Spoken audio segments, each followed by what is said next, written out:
Éternel Dieu, notre Père, nous nous présentons à toi une fois de plus, car nous voudrions que nos paroles, nos vies.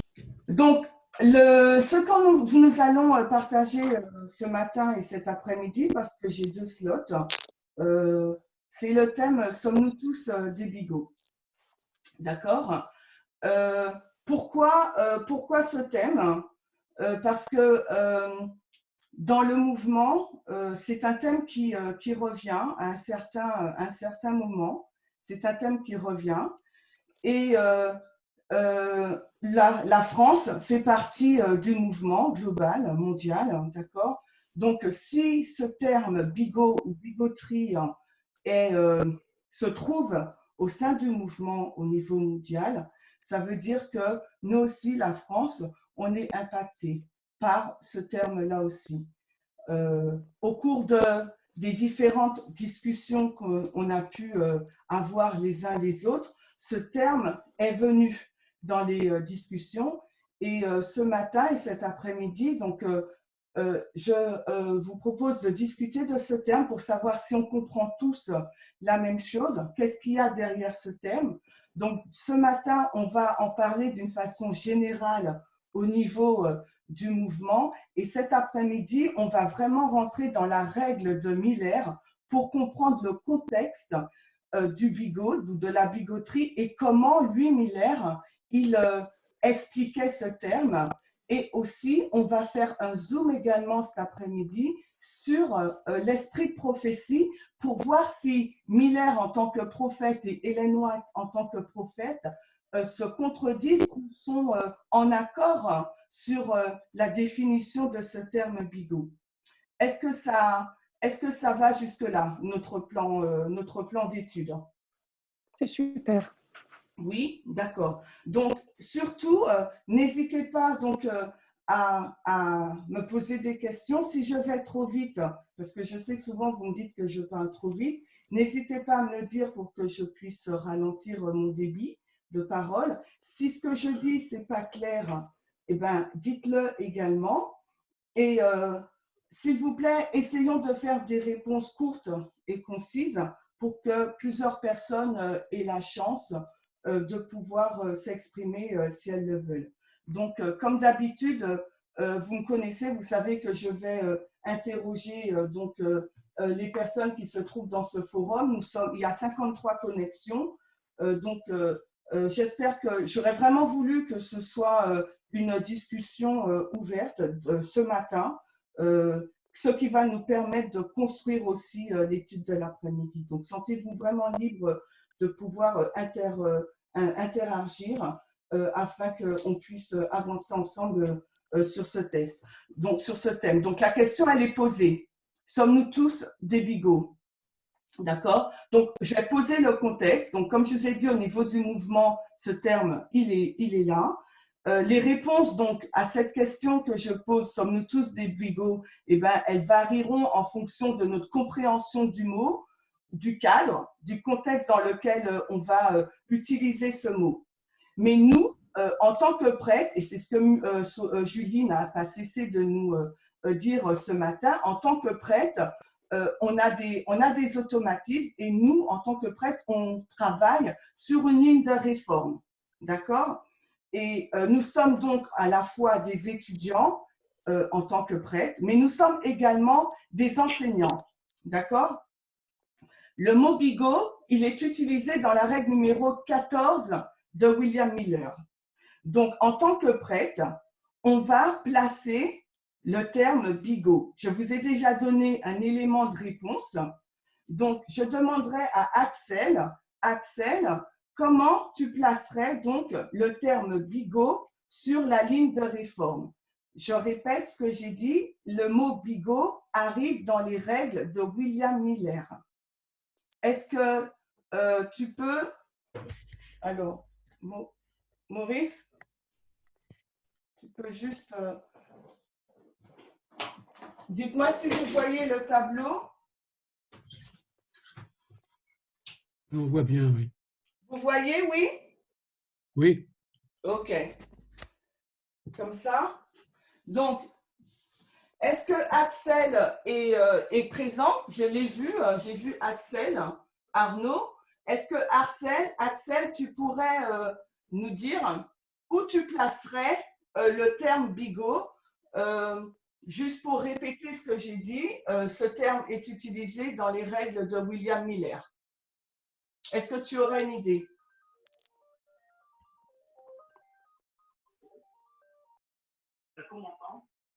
Je t'entends très faiblement.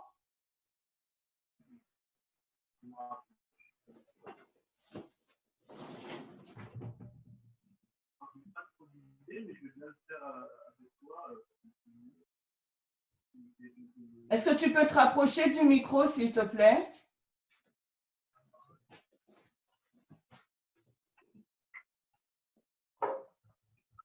Là, comment tu m'entends? Oui. Tu m'entends mieux? C'est ça. Ok, je disais que j'ai pas trop d'idées, mais je veux bien vous pour mieux comprendre. En 1000? Tu peux répéter, s'il te plaît? J'ai dit que j'ai pas trop d'idées, mais que je veux bien le faire avec vous pour mieux comprendre. Tu veux le faire avec nous pour mieux comprendre. Alors, je vais demander à Dina, est-ce que tu as une idée où on le placerait?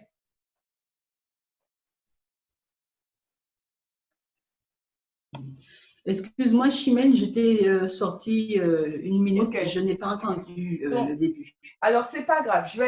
Comme on n'a pas beaucoup de temps, il y a beaucoup de choses à voir, je vais le faire.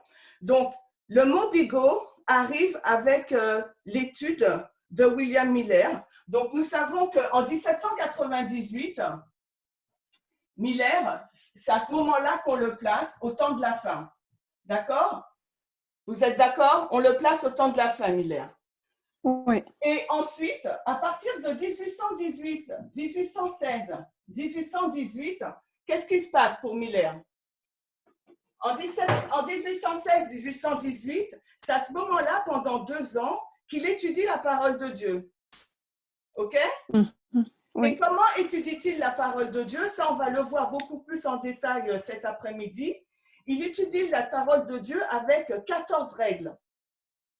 Et comme je vous disais tout à l'heure, le mot bigot se trouve dans les 14 règles. Donc, ça veut dire qu'en 1816-1818, il étudie la Bible selon une méthodologie qui ensuite le fait formaliser son message en 1831-33, où il reçoit les lettres de créance pour aller prêcher son message dans les églises, ce qui signifie donc que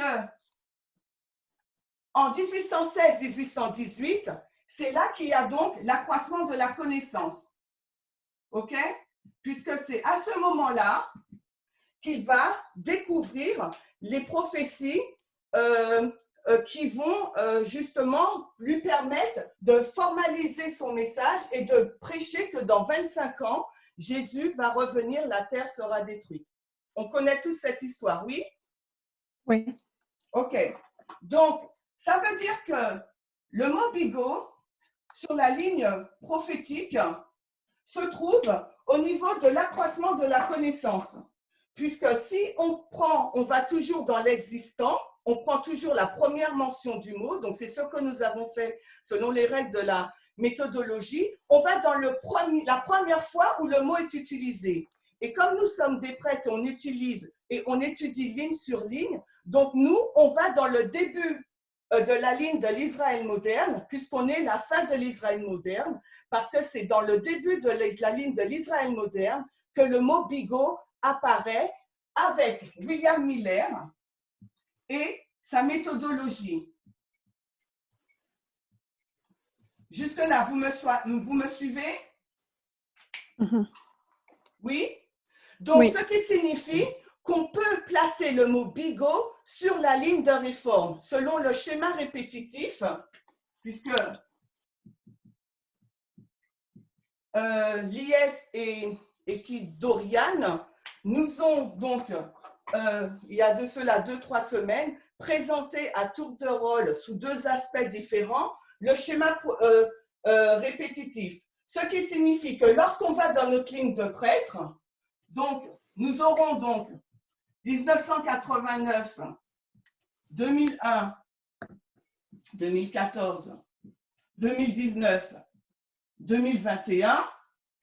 Nous aurons donc, dans la période du labourage, dans la période de la première pluie, dans la période de la PAS et dans la période de la moisson, nous aurons toujours ce même schéma répétitif. Est-ce que vous me suivez? Puisque c'est quelque chose qu'on a vu déjà avec Dorian et Lies et plusieurs autres personnes. Est-ce que vous me suivez? Oui. Donc là, on parle d'une lecture par dispensation selon le schéma répétitif. Donc par conséquent, si dans la ligne, si dans le schéma répétitif, dans la première dispensation du labourage à l'accroissement de la connaissance, dans la ligne de Miller, de l'Israël moderne, le début, on trouve le mot bigot, qu'est-ce que cela signifie dans la dispensation de la première pluie, de la PAS et de la moisson? C'est que ça va se répéter. Ça va se répéter. Donc, on va trouver à chaque fois ce terme, bigot ou bigoterie, qui se répétera à ce niveau-là, à cette balise-là, et qui continuera. D'accord? Vous êtes d'accord jusque-là? Oui, dis-moi, Ça, c'est la Chimène. structure de la ligne. Oui? Qui est-ce qui parle? Dis-moi, Chimène. Oui. Bigot, c'est entre 1798 ou 1816 qu'il apparaît ce mot, ou c'est à partir de 1816 qu'il apparaît le mot? Alors, bigot va dans, au niveau, on parle au niveau prophétique, hein? Donc, Oui. au niveau de la ligne des Millérites, ok? Quand Miller commence à étudier la Bible de 1816 à 1818, c'est à ce moment-là qu'il parle du mot bigot.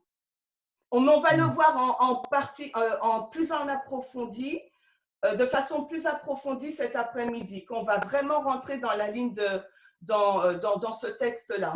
D'accord?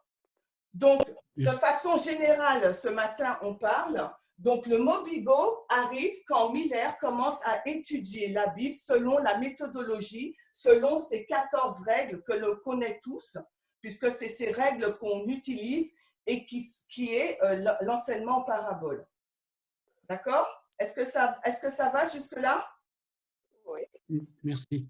Ce que ça veut dire, si on met bigot sur la ligne de réforme, qu'est-ce que cela signifie pour nous?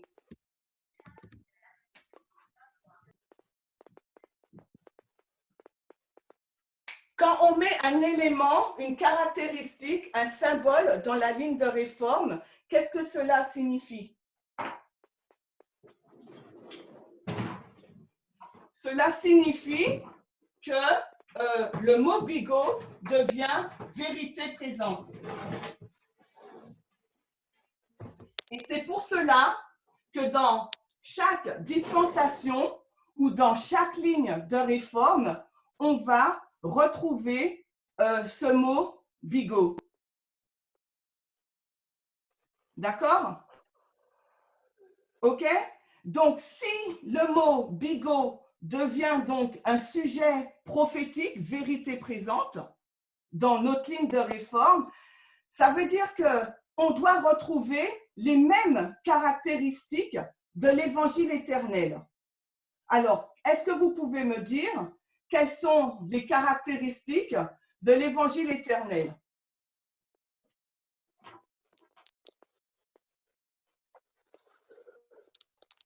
Alors, je vais demander à David Yolin. L'évangile éternel est l'œuvre de Dieu qui fait quoi? Est-ce que David Yolin est là?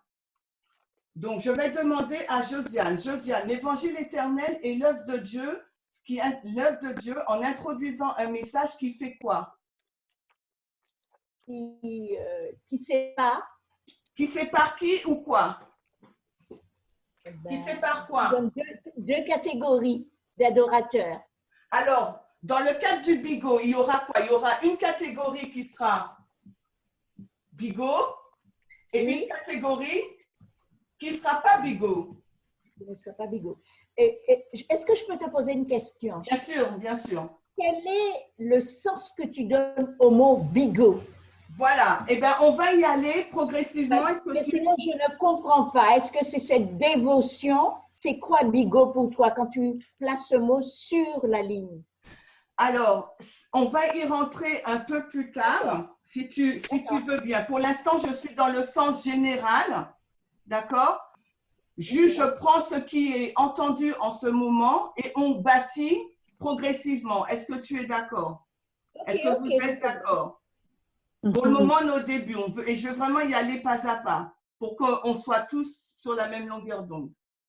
C'est pour ça qu'en introduction, j'ai dit en fonction du mot bigot, il peut avoir, sommes-nous tous des bigots, il peut avoir différentes réponses en fonction du contexte, en fonction de la définition qu'on va prendre sur le mot. Mais pour le moment, je le place au niveau général. Donc, ça veut dire que si on le place sur la ligne de réforme, ça devient donc un sujet de vérité présente et qu'il y aura également deux sources d'information. Et on va le voir progressivement. Donc, il y aura un vrai message et il y aura un message faux.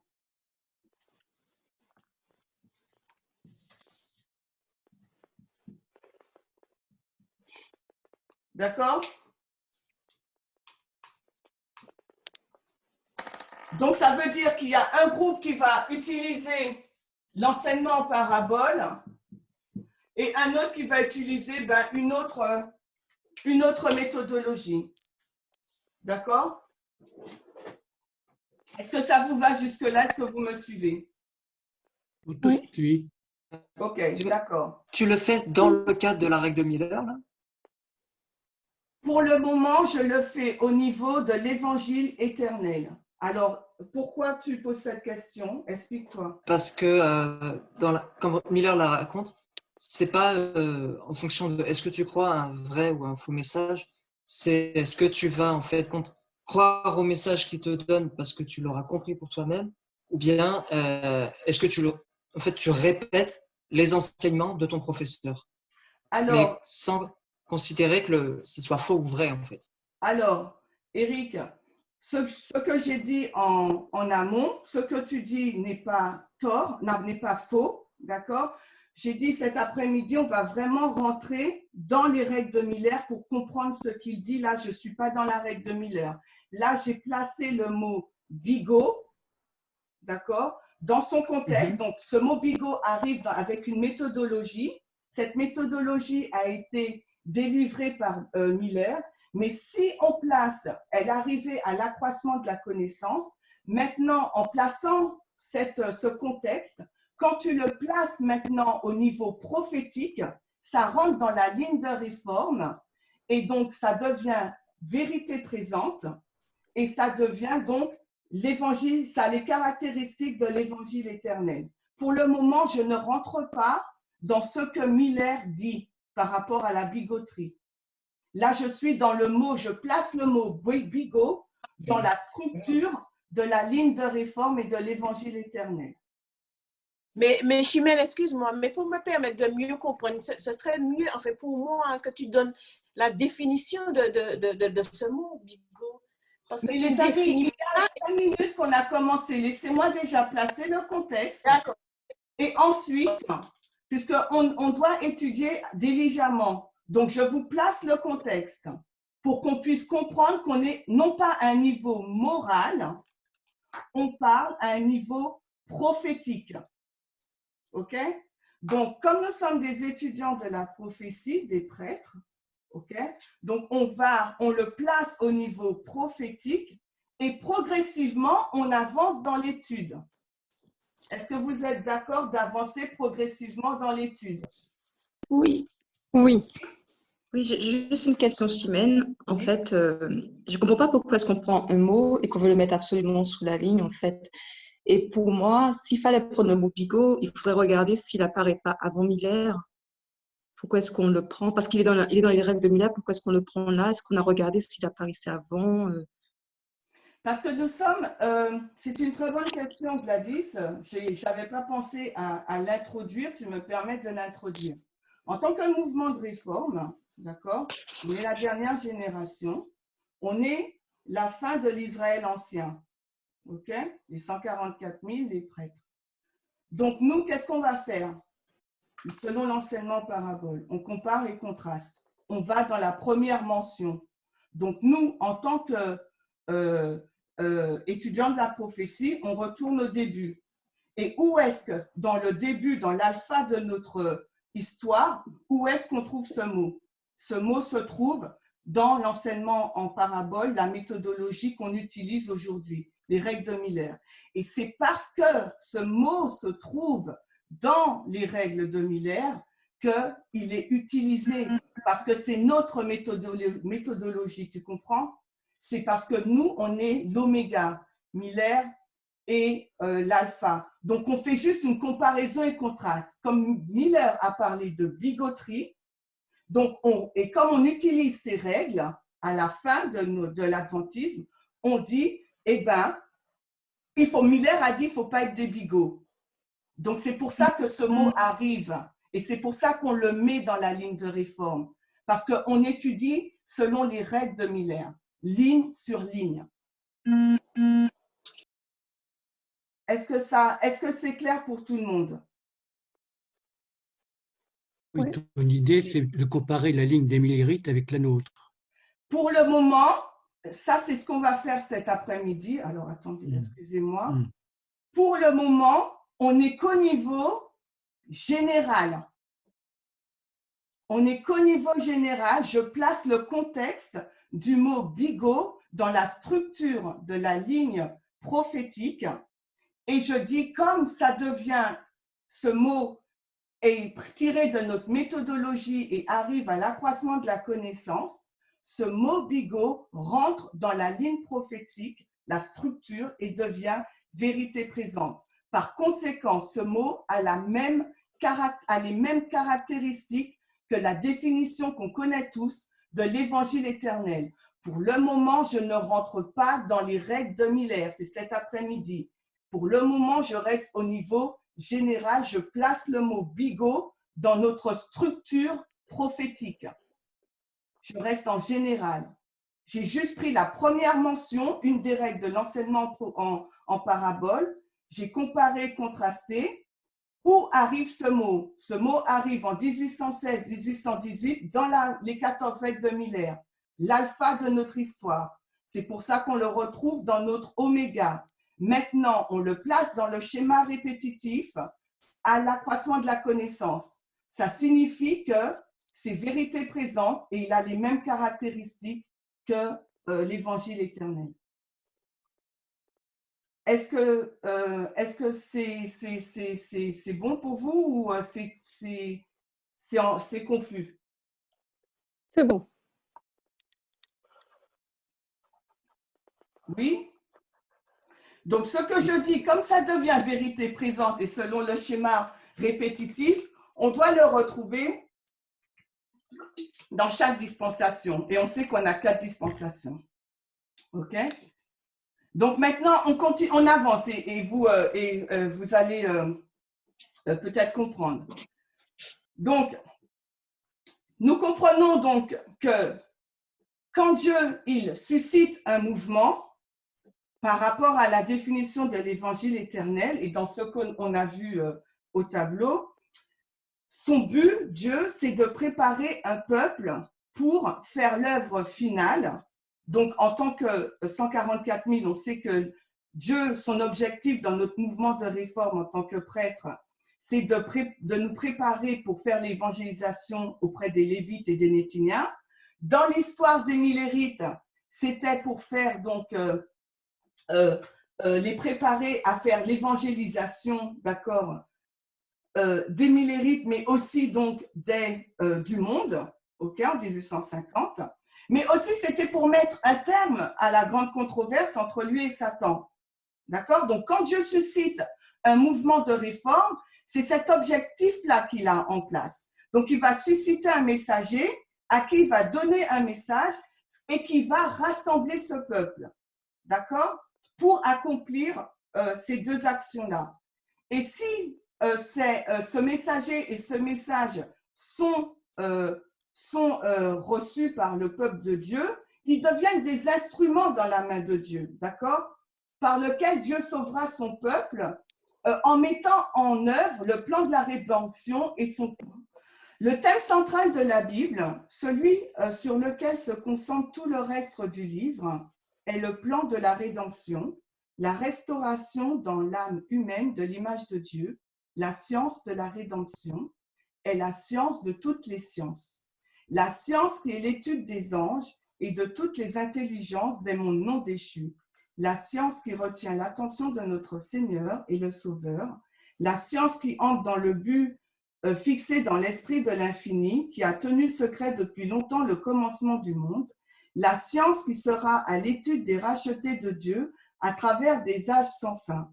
C'est l'étude la plus élevée dans laquelle il est possible pour l'homme de s'engager, comme aucune autre étude ne peut le faire. Elle vivifiera l'esprit et élèvera l'âme. Qu'est-ce que Ellen White est en train de nous dire? Quel est le thème central de la Bible, elle nous dit?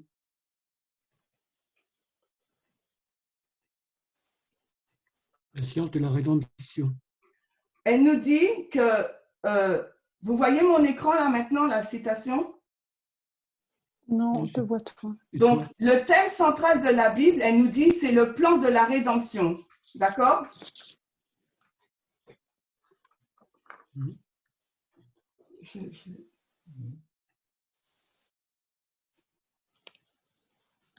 Non, mais c'est pas ça que je veux dire. Le plan de la rédemption, elle nous dit donc que c'est le thème central de la Bible. OK? Et comment elle nous dit que, qu'est-ce qu'elle nous dit sur cette science? Chimène, tu as appuyé à quelques secondes sur un bouton et on a vu ton écran.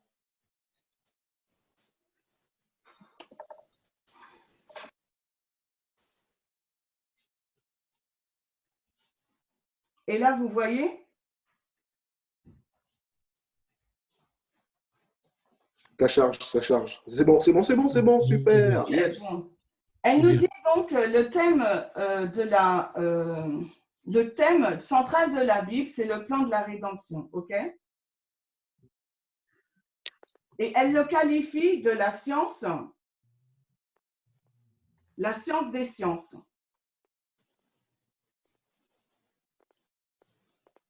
Okay. Donc maintenant, qu'est-ce qu'elle nous dit? Comment cette science, donc, elle nous dit donc que c'est une science qui nous prendra toute l'éternité pour comprendre le plan de la rédemption et la façon dont Dieu restaure l'âme, d'accord, le caractère. Donc, comment cette science est-elle révélée? On va lire la citation qui suit. Est-ce que vous pouvez lire la dernière phrase? Il faudra. Il faudra toute l'éternité à l'homme pour comprendre le plan de la rédemption. Il s'ouvrira à lui, ligne sur ligne, un peu ici et un peu là, je suppose. Il s'ouvrira à lui, ligne sur ligne, un peu ici et un peu là. D'accord? Donc, Ellen White est en train de est en train de nous donner la définition du plan de la rédemption. Elle est en train de nous dire comment cette science sera ouverte à l'être humain, à notre intelligence, mais non seulement à l'intelligence des hommes, mais elle dit aussi à l'intelligence des anges et de tous les mondes qui n'ont pas péché. D'accord? Donc, elle est en train de nous dire que cette science, elle s'ouvre ligne sur ligne. Donc, par conséquent, elle est en train de nous dire que le plan de la rédemption peut être exprimé comme étant la personne de Jésus, son œuvre, sa vie, son ministère. Vous êtes d'accord? Son enseignement. Donc, elle est en train de nous dire que ce plan de la rédemption, qui est la manifestation de Jésus-Christ, il est représenté par une ligne sur ligne. Donc, elle est en train de nous dire que le plan de la rédemption équivaut à Christ et équivaut à une ligne de réforme. Est-ce que vous le comprenez ainsi? Oui, oui. D'accord? Et donc, comment maintenant cette science, les hommes, est-ce qu'ils vont acquérir cette science d'une façon hasardeuse ou d'une façon non structurée? Elle nous dit non. Elle nous dit que c'est ligne sur ligne qu'on va comprendre le plan de la rédemption. C'est à travers la ligne qu'on va comprendre le plan de la rédemption et c'est à travers la ligne qu'on va comprendre comment la restauration de la transformation du caractère a lieu parce que c'est l'œuvre de Christ. Donc, en ayant cela à l'esprit, on comprend quel est le but de la ligne. Le but de la ligne, c'est de nous sauver, d'accord? Et de nous restaurer à l'image de Christ. Et maintenant, si on va dans la définition du mot science, on verra que la science, c'est un ensemble de règles et de techniques, une connaissance approfondie. Donc, c'est un ensemble structuré. Donc, ce que Ellen White est en train de nous dire dans cette citation, c'est que Dieu veut nous révéler le plan de la rédemption. Il veut nous révéler comment il restaure notre caractère à son image par un ensemble de règles structurées qu'elle appelle la science des sciences ou qu'elle appelle et qui dit qu'elle sera manifestée ligne sur ligne. C'est pour ça que j'ai mis le mot bigot dans la structure de la ligne prophétique. Parce que quand on fait quelque chose, on le fait toujours à un niveau prophétique, pas à un niveau moral, puisqu'on est dans une ligne prophétique. Est-ce que vous me suivez? Est-ce que c'est trop compliqué ou décousu pour vous? Est-ce que vous me comprenez? Je pense qu'on suit et qu'on comprendra mieux en suivant. Ce que je suis en train de dire, c'est que Ellen White nous dit que le plan de la rédemption, c'est une science. Oui. Que ce plan de la rédemption va nous demander toute l'éternité pour pouvoir le comprendre, non seulement à nous les hommes qui ont péché, mais aussi aux êtres, aux anges et au monde qui n'ont pas péché. Elle nous dit que ce plan de la rédemption et cette restauration du caractère, Dieu le révèle ligne sur ligne. Et s'il le révèle ligne sur ligne, parce que le mot science, c'est un ensemble de règles et de pratiques structurées, de principes structurés. Et quand vous prenez la définition du mot science, qui est un ensemble de règles structurées, une méthode, un système pour nous permettre d'avoir une connaissance approfondie, vous verrez que c'est la même définition que la méthodologie. D'accord? Donc, Dieu est en train de nous dire à travers Ellen White que la ligne, c'est son plan de sauvetage pour nous et il veut nous révéler ce plan de sauvetage à travers une méthodologie ligne sur ligne. Et c'est ce que Miller est en train de nous donner. Il nous dit, quand il a commencé à découvrir ces règles, les 14 règles, il nous a donné un ensemble de règles structurées ou bien une méthodologie structurée pour nous permettre de comprendre le plan de la rédemption. Puisque la ligne, c'est fait pour nous sauver. Dieu, dans la ligne, nous montre les différentes étapes qu'il va prendre pour sauver son peuple, pour mettre un terme à la grande controverse entre lui et Satan et pour nous restaurer à son image. OK? Est-ce que c'est clair? C'était juste l'introduction. Je ne pensais pas que ça aurait pris autant de temps. Mais est-ce que c'est... C'est très bien expliqué. Donc, maintenant, en ayant en tête le but de la ligne et le plan de Dieu et la raison pour laquelle nous étudions ligne sur ligne, c'est pour comprendre ce plan de sauvetage. D'accord?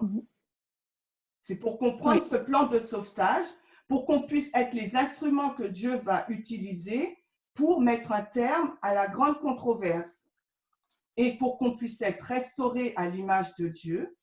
D'accord? Alors, Oui, il y a quelqu'un qui a parlé, pardon? Oui, est-ce que tu peux mettre un peu de lumière sur ton image? Je ne sais pas comment c'est. Est-ce que là, c'est mieux? J'ai allumé la lumière. Est-ce que c'est mieux? Super. Oui, merci. Super. D'accord. Donc, en ayant en tête ce qu'est la ligne, qui est le plan de la rédemption et la restauration de l'image de Dieu en l'homme, ok, pour nous sauver. Maintenant, on va placer le mot bigot dans cette structure prophétique, la ligne. Ok? Parce que notre thème, c'est ça. Le thème général, sommes-nous tous des bigots, mais on le place dans la ligne prophétique qui a pour but de nous sauver, parce que c'est le plan de la rédemption qui est présenté ligne sur ligne, nous dit Ellen White, mais aussi qui a pour but de nous restaurer à l'image de Dieu. Donc maintenant, le mot bigot, quand on le place dans ce contexte, devient un sujet prophétique qui a toutes les caractéristiques de l'évangile éternel. Deux catégories d'adorateurs, deux messages, deux méthodologies. Et on va le voir cet après-midi très clairement lorsqu'on va entrer dans la règle de William Miller. OK? Donc maintenant, comment ce mot bigot est-il employé par les prêtres dans le mouvement? Pour ceux qui suivent les vidéos et qui suivent les différents mouvements, les différentes étapes du mouvement, avant la séparation en 2019, ce terme était déjà utilisé. D'accord? Ce terme était déjà utilisé. C'est Evelyne, je réponds à ta question pour savoir, pour cataloguer donc une catégorie de personnes qui suivaient aveuglément donc les leaders, nos deux leaders choisis par Dieu, en les personnes des anciens Tess et Parmenter, et les vidéos et les messages qu'ils étaient en train donc de développer, de nous présenter. Evelyne, est-ce que c'est clair?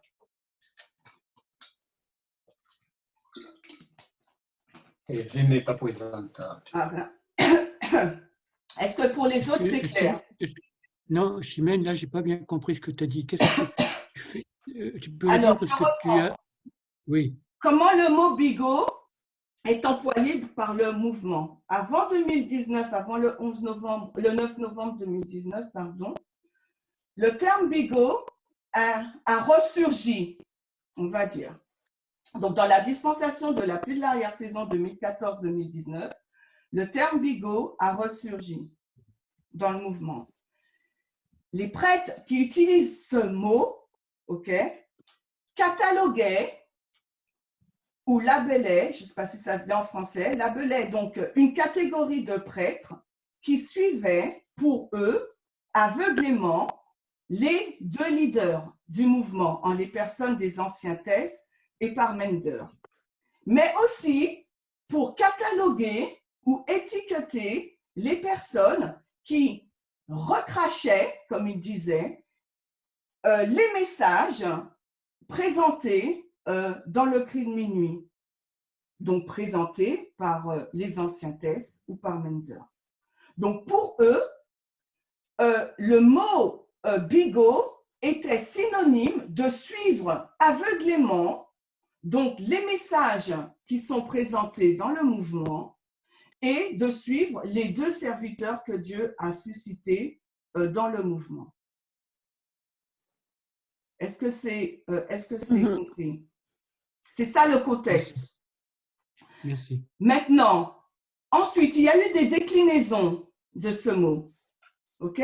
Et dans la dernière présentation de l'Ancien Test, elle nous dit qu'au niveau de l'organisation maintenant, le mot bigot, dans notre dispensation 2019-2021, pour ceux qui regardent les vidéos, elle nous dit que des personnes, des prêtres, traitent ou qualifient d'autres prêtres de bigots parce qu'ils suivent l'organisation à la fois internationale, donc Parmenter et Tess, locales ou continentales. Donc, ils suivent leur ancien continental et elles nommaient en l'ancien Shekwata, ou d'autres anciens locaux qui sont des femmes ou autres, qui ont été nommés par le mouvement.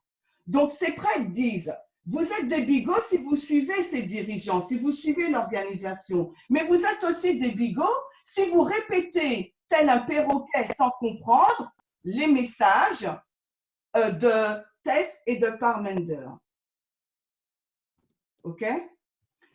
Il y a des déclinaisons, comme je disais après. Il y a donc des déclinaisons qui vont dire, est-ce que c'est juste de prendre une vidéo ou bien un message, un article, et de le répéter sans tout comprendre? Donc, voilà dans quel contexte le mot bigot, au niveau international ou local, est utilisé au sein du mouvement. Donc, la première partie de l'étude va porter sur ça. Et la deuxième partie cet après-midi, on rentre dans la méthodologie selon William Miller. Donc, maintenant, j'aurais voulu qu'on discute ensemble en ayant à l'esprit l'objectif de la ligne de réforme. D'accord? Qui vise à nous restaurer à l'image de Dieu et à nous sauver, le plan de la rédemption.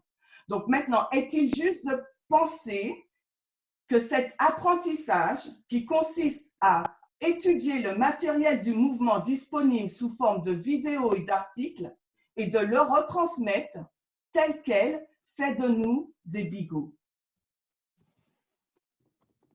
Je pose la question à Dani.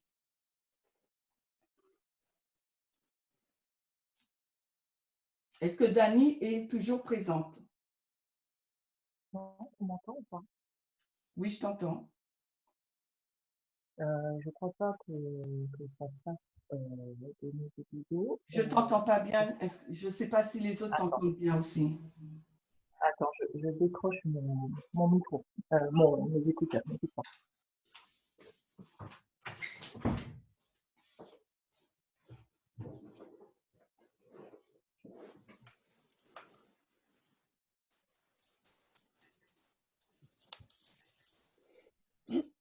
On m'entend maintenant?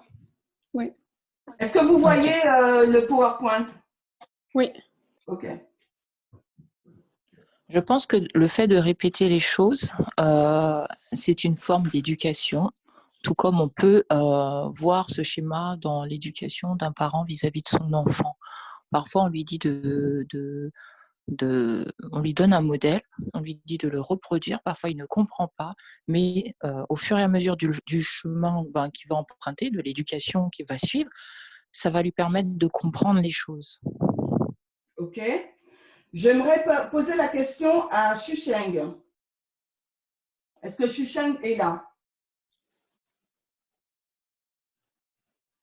Oui, je suis là. Quel est ton avis?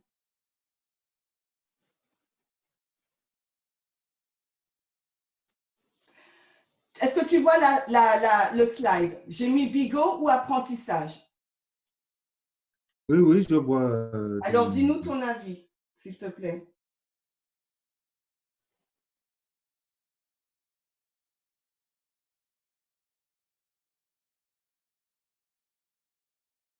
Il y a beaucoup de choses à Je pense que, oui. Je suis… j'ai entendu l'avis de Dani. Je pense que ce que tu as introduit dans la personne des enseignants, ils sont là pour… ils nous ont comment dire, apporté le message. Maintenant, on ne peut pas, entre guillemets, créer un nouveau message. Donc,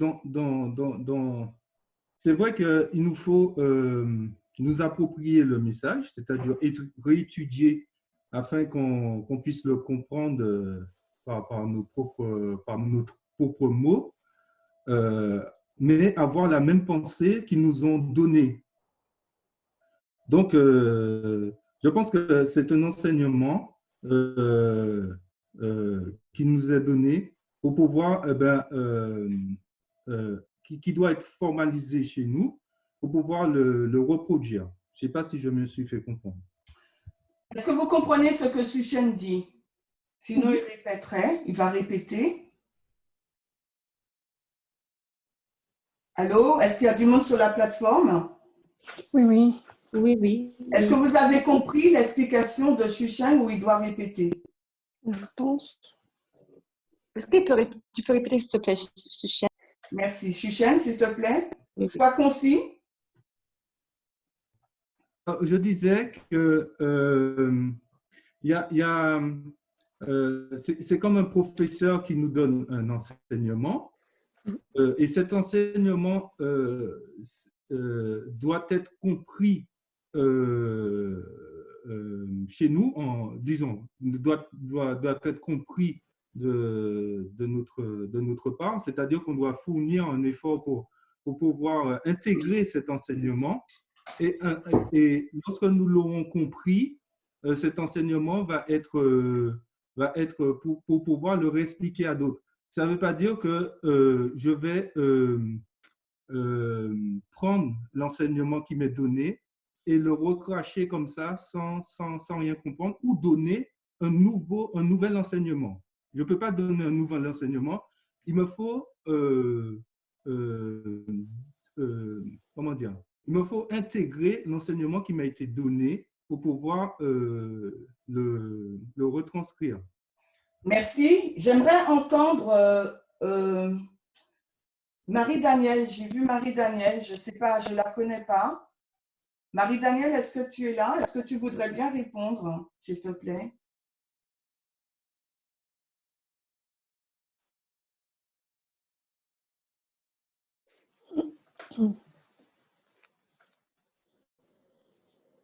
Chimène, avant que Marie-Danielle intervienne, oui. Est-ce que je peux dire… Oui, vas-y, Dani. C'est Dani. Alors, je suis d'accord avec ce que Suchen a dit. On ne peut pas transmettre quelque chose qu'on ne saisit pas, qu'on ne comprend pas. Et je suis 100% d'accord avec lui. Toutefois, il y a des choses qu'on prend temps à comprendre, comme on l'a vu ce matin dans l'étude de Julie. Il y a des choses, comme la loi du dimanche, on est troublé, ou voilà, on ne saisit pas tout de suite toutes les subtilités, mais ça ne veut pas dire qu'on est forcément en opposition avec ça. Parfois, on ne peut pas retransmettre quelque chose, on ne peut pas l'expliquer parce qu'on n'est pas encore en mesure, on n'est pas suffisamment à l'aise. Ça ne veut pas forcément dire qu'on est en opposition. Tu vois ce que je veux dire ou pas? Est-ce que vous comprenez la petite nuance? Je comprends. Marie-Danielle, est-ce que tu veux répondre et on va avancer, s'il te plaît?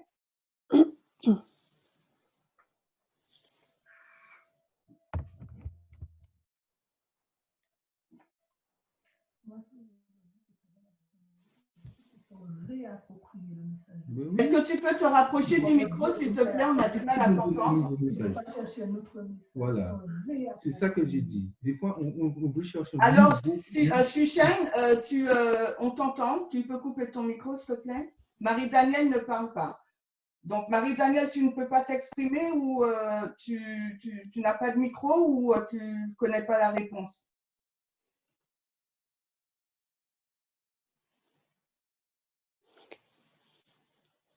Bon, ben Marie-Danielle n'est pas là. Béatrice, est-ce que tu peux nous donner ton avis, s'il te plaît?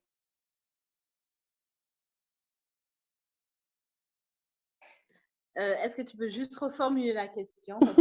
Alors, la question, est-ce qu'on peut qualifier une personne de bigot lorsqu'elle prend un message donc, délivré par les deux anciens et le répéter sans tout comprendre? Est-ce que cette pensée est juste?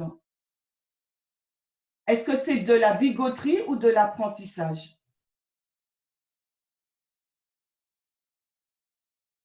Alors, je fais une différence déjà entre tout comprendre quand j'écoute un message et comprendre un peu. Tu m'entends ou pas? Comprendre un peu, d'accord. Voilà, c'est ça. Donc, si je ne comprends pas grand-chose d'un message, effectivement, je chercherai d'abord à comprendre pour pouvoir transmettre quelque chose. Maintenant, je ne suis pas sûre enfin, si on ne comprend pas tout, mais au moins pouvoir transmettre une partie de ce qu'on aura compris. Pour moi, si j'ai assimilé quelque chose, ce n'est pas être bigot que d'enseigner par rapport au sujet. D'accord. Alors, parmi ces 3 échanges, il y a, ce que je retiens, c'est que il y a, donc toi et Suchen, vous dites qu'en fin de compte, on peut ne pas être bigot, c'est retransmettre un message, mais on le comprend un tout petit peu. Et Dani dit, on peut aussi ne pas on peut ne pas comprendre le message, et plus on avancera, on comprendra le message, et ce n'est pas de la bigoterie. C'est ça, Dani? Donc maintenant, c'est ça, ok. Donc maintenant, moi, je veux vous montrer le contexte dans lequel on évolue sur la ligne de réforme. D'accord? On reviendra à cette question tout de suite. Le matériel, il est compliqué et il est énorme. Vous êtes tous d'accord avec ça? Il y a 3 types d'étudiants au sein du mouvement. D'accord? Il y a des prêtres qui ne sont pas du tout en mesure de refaire une étude et de la retransmettre. D'accord? Donc, comme ils veulent avancer, même s'ils ne comprennent pas tout, et ça va dans le sens de Dani, ils vont retransmettre tel quel le message. Alors, est-ce que ça fait 2 des bigots? Ensuite, il y a une autre catégorie qui sera en mesure, comme l'a dit Béatrice et Chuchen, de comprendre un peu. Et cette partie qu'ils ont comprise, ils vont la retransmettre. Donc là, selon Chuchen et Béatrice, ce ne sont pas des bigots parce qu'ils ont compris un tout petit peu. D'accord? Donc, ce qui veut dire que le fait de comprendre un tout petit peu ne fait pas de nous des bigots. Mais de ce que je comprends, de ce que Chuchen et Béatrice disent, quand on ne comprend pas tout et on répète, c'est là qu'on est bigot. Alors, est-ce que c'est juste de penser comme ça? Et il y a une 3e catégorie d'étudiants qui, eux, comprennent un peu plus que les autres et sont en mesure d'élargir et d'expliquer le sujet. Donc, on est vraiment face à 3 catégories. Et moi, je vais vous donner mon expérience. Et mon expérience est l'expérience de la majorité des prêtres. Parce que ce qui se passe, la chose qui a été, dit Salomon, c'est la chose qui est, c'est celle qui a été, dit Salomon. Il n'y a rien de nouveau sous le soleil. Quand je suis arrivée dans le message, j'ai entendu Jeff parler des 7 tonnerres. Je ne comprenais rien. Mais parce que j'avais besoin de comprendre, j'ai repris cette étude comme il l'a faite et je l'ai répétée mot à mot. Pourtant, je ne comprenais quasiment rien. Mais au fur et à mesure, après j'ai pris les 2520 et j'ai pris Daniel 11, 40 à 45, j'ai fait la même chose. Et au fur et à mesure que j'avançais dans l'étude, là j'ai compris. Alors quand j'ai pris ce message dans la forme brute sans le comprendre, est-ce que cela a fait de moi un bigot? Non. Est-ce que c'est de l'apprentissage ou de la bigoterie? Répéter sans comprendre. C'est de l'apprentissage. Moi, je comprends, Chimène, que c'est de la bigoterie si tu n'as... C'est Gladys. Ah, vas-y, Gladys. C'est de la bigoterie si tu n'as pas compris. Tu n'es pas obligé d'aller présenter quelque chose que tu n'as pas compris. Tu aurais pu l'étudier et ne pas le présenter, continuer à l'étudier et au fur et à mesure, ta compréhension sera devenue claire. À ce moment, tu le présentes. Alors, attends, on va juste, quand je dis présenter, ça ne veut pas dire être dans une audience. Tu le présentes pour toi. Nous, on a toujours on a toujours à l'esprit, présenter, c'est être sur une plateforme devant un groupe d'individus et de présenter. Quand on étudie, premièrement, on le présente pour nous. On ne le présente pas pour les autres. Par Tu contre, vois ce que je veux dire? Et c'est ça souvent qu'on a des problèmes avec ça. On pense que présenter, Oui, mais besoin c'est pas pareil que dire de transmettre. C'est pas pareil alors, c'est pas le même terme. Tout à l'heure, tu as utilisé transmettre, donc pour moi, présenter, c'est le transmettre, donc c'est pas pareil. Tu le transmets à toi en premier, et ensuite, après, il y a un ami qui vient chez toi. Tu as compris, tu viens d'apprendre le message. J'ai entendu quelque chose de super, je ne comprends pas tout, mais ce que j'ai entendu, je te le dis. Mais tu ne comprends même pas les tenants et les aboutissants du message. Mais pourtant, le peu que tu as compris, ou cru comprendre, tu le transmets. Tu lui dis, voilà, je viens d'entendre, on parle des 2520, restauration, dispersion. C'est ça seulement. Mais tu ne sais même pas ce qu'il y a derrière, mais tu le répètes sans savoir. Parce que ce message, il t'a touché, il y a quelque chose qui s'est passé. Et c'est ce que Dieu, il dit. Et on va le voir dans des exemples bibliques, vous verrez. Donc maintenant, on avance. Pardon? Ben, oui, qu'est-ce que je peux juste te dire quelque chose? Oui, c'est qui? C'est Natacha. Oui, Natacha, vas-y. Natacha. Alors, on fait souvent dans notre vie courante, on fait de la bigoterie sans s'en rendre compte. Je vais le prendre dans le monde scolaire.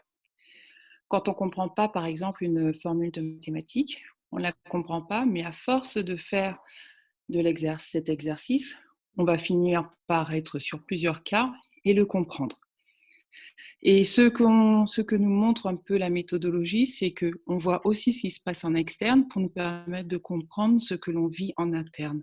Et ce qu'on peut appliquer dans notre vie de tous les jours, par exemple, je ne comprends pas le théorème de Thalès ou de Pythagore, mais à force de faire l'exercice, à force de répéter, de le faire, il va y finir par avoir un déclic, mais tant que je ne comprends pas, tant que je ne fais pas l'exercice plusieurs fois, je ne vais pas finir par le comprendre.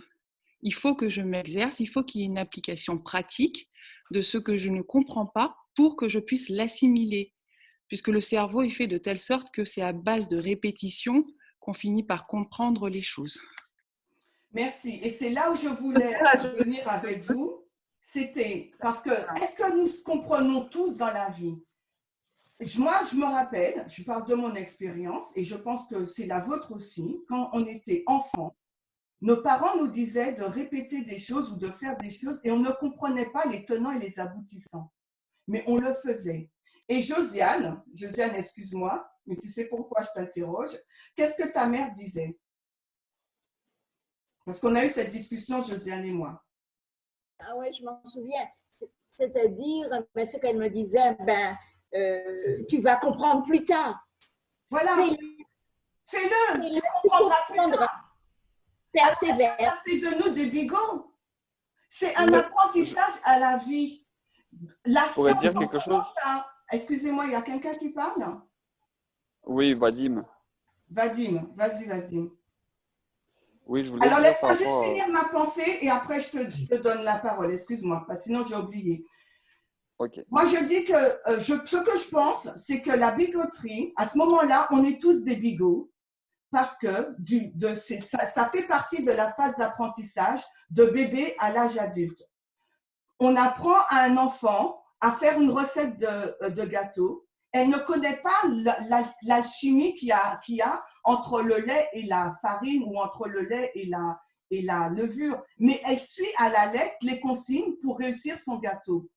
Quand on a appris le français, il y a des règles qu'on a apprises et on ne se connaît pas, on n'a pas compris, mais on les apprenait pour pouvoir réussir. Et au lieu d'utiliser le terme bigot, parce que la phase d'apprentissage rentre dans tous les développements de l'être humain. Donc, si on dit que le fait de répéter quelque chose sans comprendre fait de nous des bigots, les amis, ça veut dire que nous avons tous été et que nous sommes encore des bigots. Parce que nous tous, nous répétons des choses sans comprendre les tenants et les aboutissants et la relation de cause à effet parfois. Personne n'est experte en jardinage, en théologie, en construction, en mathématiques, en géopolitique. Et pourtant, on répète des choses. Mais ça fait partie du processus d'apprentissage, selon moi. Maintenant, Vadim, je te laisse la parole. Oui, je voulais savoir, je suis tout à fait d'accord avec avec ce que tu dis, avec le processus d'apprentissage. Notamment, on peut voir les disciples aussi, durant 3 ans et demi, Jésus il a dû leur apprendre des choses. Et même Ellen White elle disait qu'ils disaient les choses, mais ils ne savaient même pas ils se rendaient même pas compte de ce qu'ils disaient. Donc, ils étaient d'une certaine manière, ils répétaient sans vraiment comprendre.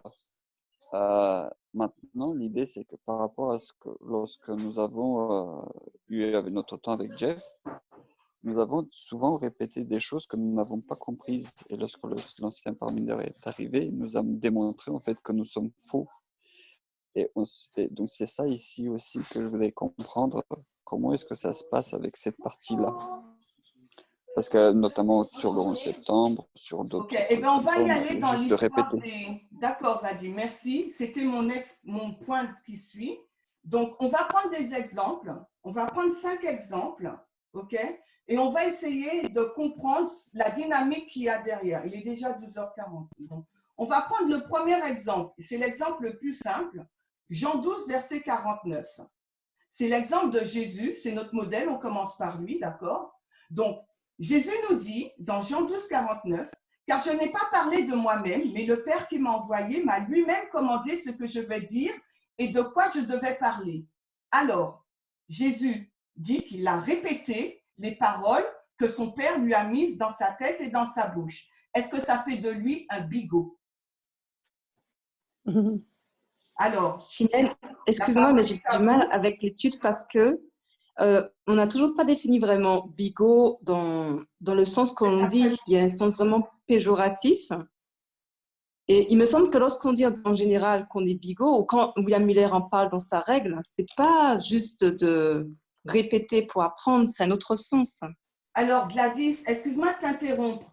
En première partie, en introduction, j'ai bien dit, on le place au niveau général. Comment ce terme est employé dans le mouvement, d'accord? Et j'ai expliqué comment ce terme était employé dans le mouvement, d'accord? Parce que ça nous touche, c'est notre réalité, ok? Et cet après-midi, on va rentrer dans la méthodologie et dans l'esprit de William Miller pour savoir comment lui, il utilisait ce terme. Mais là, on est dans notre présent et c'est un sujet de vérité présente qui nous touche aujourd'hui en 2020. Donc, c'est pour ça que j'ai voulu commencer par là, en discussion ce matin, d'accord?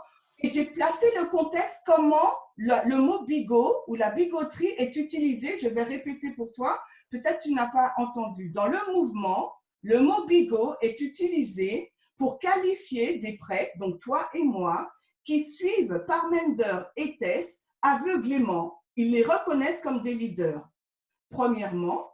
Deuxièmement, on qualifie de prêtres, donc toi et moi, de bigots, des personnes qui vont reprendre le message développé par Tess et Parmenter et le répéter tel quel sans comprendre ou en le comprenant. D'accord? Donc, j'ai placé le mot bigot dans notre contexte actuel. Donc, et du coup, c'est quoi dans le mouvement?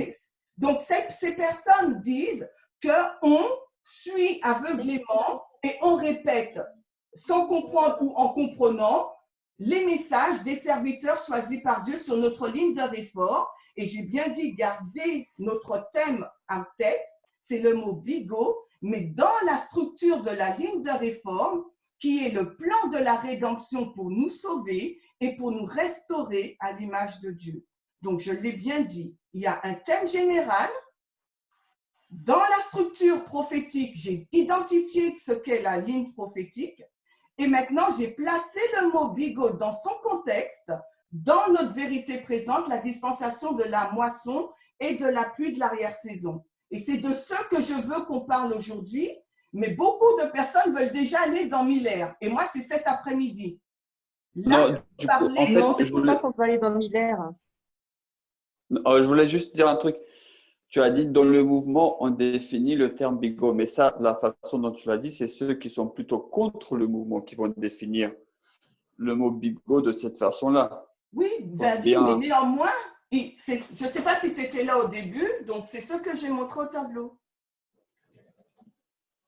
Donc, du coup, là maintenant, l'idée est que tu nous as montré quelle est la définition de ceux qui sont contre le mouvement, quelle est leur façon de voir du mot bigot de ceux qui sont contre le mouvement. Et je pense que tu vas nous dire plus tard quelle est notre définition à nous. Oui, on va y arriver, mais là, je veux vraiment rentrer dans la définition du mot bigot aujourd'hui, dans le contexte actuel, en prenant des exemples. C'était pour nous aider dans l'étude de l'après-midi. Donc, okay, là maintenant, on a pris l'exemple de Jésus. Jésus, il a dit, voilà, moi j'ai répété les paroles de mon Père. Donc, je vous ai posé la question, Jésus lui-même a répété les paroles de mon Père. Donc, vous allez me dire, oui, mais Jésus comprenait les paroles de son Père. Il n'est pas bigot. Chimène, oui, je peux intervenir, c'est Sylvia. Sylvia, au texte que tu donnes, moi, ce que je retire de ça, c'est que l'enjeu, c'est la confiance. Jésus, il avait confiance en son Père. Et pour moi, l'enjeu de répéter ou pas répéter, c'est le fait qu'on ait confiance ou pas en ceux que l'on répète et en ceux qui ont dit ce que l'on va répéter, en fait, les messagers. Pour moi, tout l'enjeu, il est là. Et je reviens à l'étude aussi l'exemple qu'avait donné Dany ce matin sur les parents et les enfants. Un enfant répète ce que dit ses parents parce qu'il a confiance en ses parents, tout simplement. Pour moi, c'est vraiment l'enjeu, c'est avoir foi en ce que l'on répète ou pas. Tout à fait, c'est ça. Merci. On va prendre un dernier exemple. Je suis désolée, 12h45. Bon, ben finalement, on n'a pas pu faire l'exercice que je voulais. C'est pas grave. On va prendre l'exemple des Millérites. On va s'arrêter là et cet après-midi, on ira dans l'histoire des Millérites. Est-ce que vous connaissez cette histoire? Pour ceux qui étaient présents en 2008, dans 2007-2008 dans le mouvement, vous connaissez cette histoire. Donc, je sais que c'est Muriel, Maurice et moi et peut-être d'autres personnes, je ne sais pas, sur cette plateforme. Et peut-être jusqu'en 2010, on en parlait de cette histoire. Combien de cartes y avait-il? Combien de cartes 1843 il y avait? Vous ne savez pas? Il y en avait 300. 300. Il y avait 300 cartes, OK? Donc, maintenant, il y avait 300 cartes. Donc, ça veut dire qu'il y avait 300 millérites. 300 cartes identiques. Vous voyez au tableau? Vous voyez? Il y avait 300 cartes identiques qui répétaient le message de William Miller. D'accord? Il y avait 300 bigots, donc, qui répétaient le message de William Miller sans le comprendre parfaitement. Est-ce que c'est cette interprétation que nous devrions avoir? Puisque Vadim a dit que Miller, Jeff, on va juste à poser, son message, il contenait des erreurs. Le message de Miller contenait aussi des erreurs. Pourtant, il y avait 300 cartes, 300 messagers, 300 prédicateurs qui ont tous répété le même message. Est-ce que ces 300 messagers étaient des bigots parce qu'ils répétaient un message avec des erreurs ou suivaient un homme? C'est ça la question, mes amis, qu'il faut se poser. Des bigots. C'est ça la question. question. Il y avait des bigots. C'était des bigots puisqu'à la C'était des bigots puisqu'à la fin, c'était des bigots puisqu'à la fin, il n'y avait que 50 apparemment. Il y avait 50 millérites sur, on dit 50 000. Là, sur les 300. Pardon? Le 22 octobre 1944, il est resté 50 millérites. D'accord? C'est pas parce que tu répètes un message et qu'après tu quittes le message à ce stade de l'étude que tu peux dire que tu es bigot ou pas. Oui, mais si tu avais compris. Ça veut dire que toi aussi, là, tu suis un message et peut-être qu'à la fin, tu vas pas réussir, donc tu vas dire que tu es un bigot. Est-ce que ça sera ça que tu vas dire comme analyse? Si tu réussis pas. Non, c'est pas cette analyse. Je ne sais pas qui a parlé, mais mon frère, c'est pas cette analyse que tu devras faire. Donc, il y a 300 cartes, d'accord? Je vous donne un autre exemple, James White. James White, c'est en fait, bon, pour ceux qui étaient dans le mouvement 2008, c'est plus des choses qu'on dit, d'accord, maintenant. Mais James White, en 1942, quand il a entendu le message, il a acheté des livres, d'accord, du message de l'Avent. Il s'est enfermé une semaine dans sa chambre pour apprendre ce message par cœur, pour être en mesure de le présenter. Est-ce que ça faisait de James White un bigot? Donc, vous n'êtes pas obligé de répondre.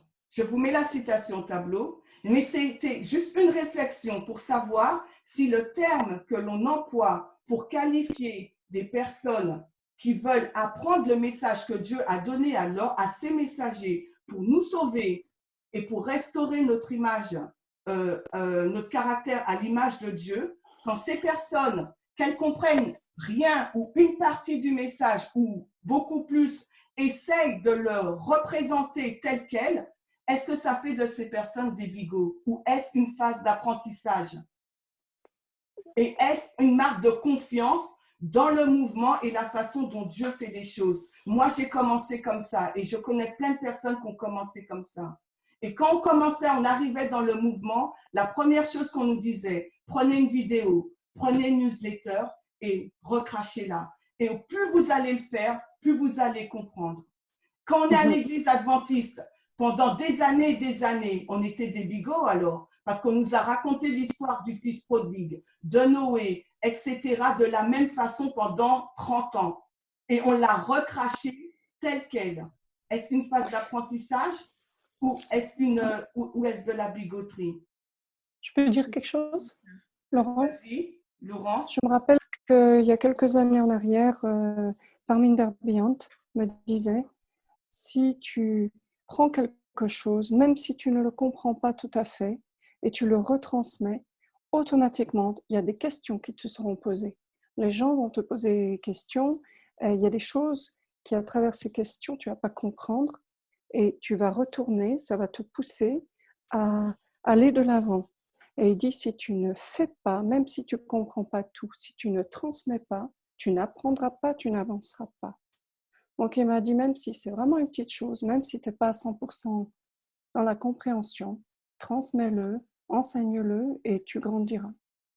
Merci. Et je veux rappeler que de notre phase de bébé à l'âge adulte, on est dans l'apprentissage ou dans la bigoterie, tout dépend de la façon dont vous voulez le dire.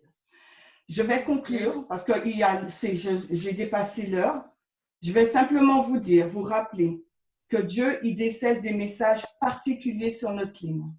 La ligne des 144 000 et la ligne des prêtres. Il a suscité des messagers, Tess et Parminder. Il leur a donné un message particulier. Et lui, il nous dit que ces messages vont nous permettre d'être sauvés et vont nous permettre d'avoir notre caractère transformé à son image. Il n'attend pas de nous que nous allons prendre d'autres messages et que nous les développons. C'est comme si nous disons à Dieu, les messages que tu nous envoies, on n'en veut pas, c'est pas tu te trompes, c'est pas comme ça qu'on va être changé ou qu'on va être sauvé. Nous, on va prier, on va te demander à part quel message on doit prendre, on va étudier nos propres études parce que les messages que tu nous donnes, nous, on n'y croit pas. Ou on ne les comprend pas, c'est trop difficile. Vous voyez, on dit on va prendre d'autres messages. Est-ce que vous voyez l'aberration de notre façon de raisonner? On est en train de dire à Dieu, la manne ou le pain que tu es en train de nous donner, on n'en veut pas parce que c'est trop compliqué ou on ne fait pas confiance en tes messages. Ce n'est pas comme ça qu'on va être sauvé, ce n'est pas comme ça qu'on va être transformé dans notre caractère.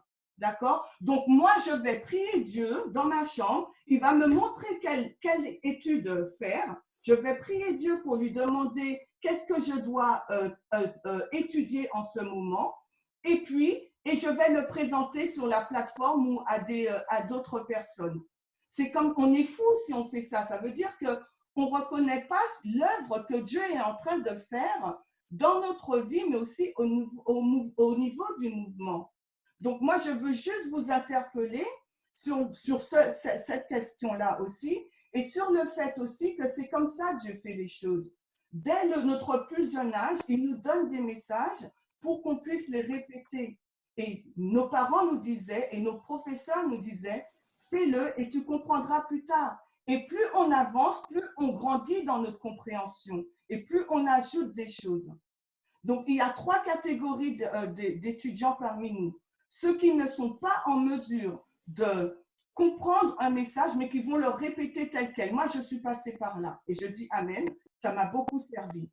Ensuite, il y a ceux qui comprennent une partie du message ou de l'article, qui vont prendre la partie qu'ils comprennent et qui vont la présenter en leurs mots. Et je dis aussi gloire à Dieu. Et il y a une troisième catégorie qui peuvent étudier une vidéo et l'élargir. Et ça aussi, gloire à Dieu. Mais de toute façon, on va arriver tous à la même stature plus tard. Parce qu'on va apprendre le plan de la rédemption jusqu'à l'éternité. Donc, on va grandir ensemble. Donc, si une personne, pour le moment, ne comprend pas tout et veut juste répéter tel quel un message, encourageons-le et dites-lui, vas-y, c'est ce qu'il faut faire. Parce que Dieu n'attend pas de moi, de toi, que tu développes tes propres études en dehors du message du cri de minuit. Tu peux prendre une étude dans la Bible, mais tu dois le mettre dans le contexte de la vérité présente du cri de minuit, l'égalité. Sinon, tu dis à Dieu, ton message de l'égalité, c'est pas ça qui va me sauver, c'est pas ça que je veux. On se met contre Dieu à ce moment-là. Donc, moi, je voulais juste qu'on ait une discussion. On n'a pas pu vraiment beaucoup discuter. Et vous rappeler ceci. Ellen White nous dit, dans Premiers Écrits, la page 63, il y a beaucoup de vérité. Il y a beaucoup de vérité. Excusez-moi. Il y a plusieurs vérités dans la parole de Dieu, mais c'est de la vérité présente dont le troupeau a besoin maintenant. Le troupeau, c'est qui? C'est nous les prêtres. J'ai vu le danger que les messagers ont à abandonner des points importants de la vérité présente pour s'attarder sur des sujets qui ne sont pas calculés pour unir le troupeau et sanctifier l'âme. Et c'est ce que je vous disais. Si on prend une étude dans la Bible, une ligne, et on ne le met pas dans le contexte de l'égalité, de la vérité présente, eh bien, on fait ce que Ellen White dit. On n'unit pas le troupeau et on ne sanctifie pas l'âme. Parce que la Bible, ce n'est pas un livre mort, c'est un livre vivant. Et on doit le mettre dans le contexte de la vérité présente. Et elle finit en disant que Satan profitera de tous les avantages possibles pour nuire à la cause de Dieu. N'oublions pas qu'on est la dernière génération et Dieu a misé sur vous et sur moi pour mettre un terme à la grande controverse et pour mettre un terme et pour révéler son caractère au monde. Donc moi, je vous encourage tout un chacun à réfléchir sur ce que Dieu nous demande de faire, sur le but de la ligne, afin que nous puissions peut-être utiliser les bons mots pour qu'on puisse grandir ensemble et s'exhorter et tous marcher sur ce chemin où Dieu nous a placés, qui est parfois très difficile à marcher, sur lequel il faut marcher. Il est très difficile, mais c'est là qu'il nous a placés. Et n'oubliez pas, il a misé sur vous et sur moi, nous les prêtres, pour finir cette grande œuvre. Donc, pour ceux qui le veulent, je vous donne rendez-vous à 15h cet après-midi et on va rentrer dans la règle de William Miller, dans le mot bigot, dans la méthodologie, pour comprendre la règle numéro 14 de William Miller. Et si on n'a pas le temps de finir, eh ben vous lirez la newsletter pour ceux qui veulent. Amen. Amen. Eh ben je vais, Amen. Je vais prier. Amen.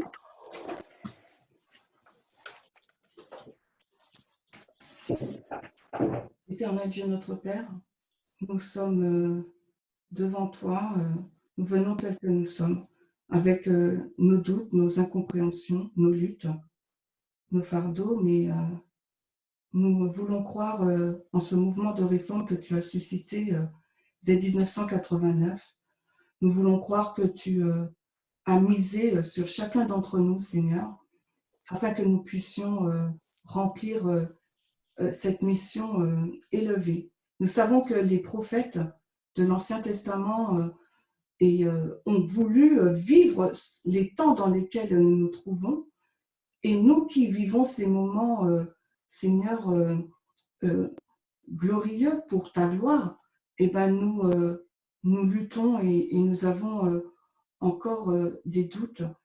Alors, s'il te plaît, viens au secours de nos doutes.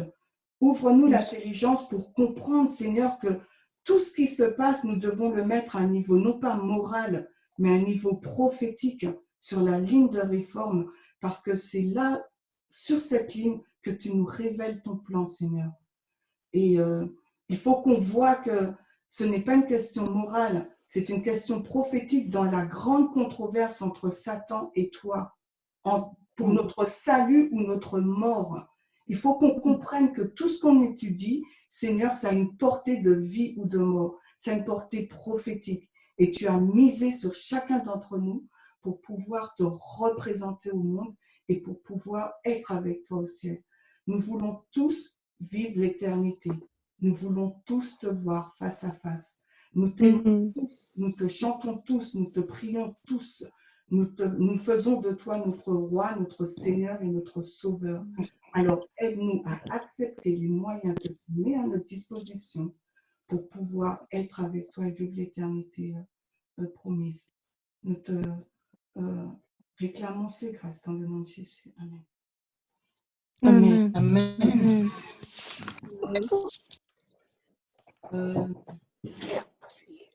Merci, Chimène. Merci.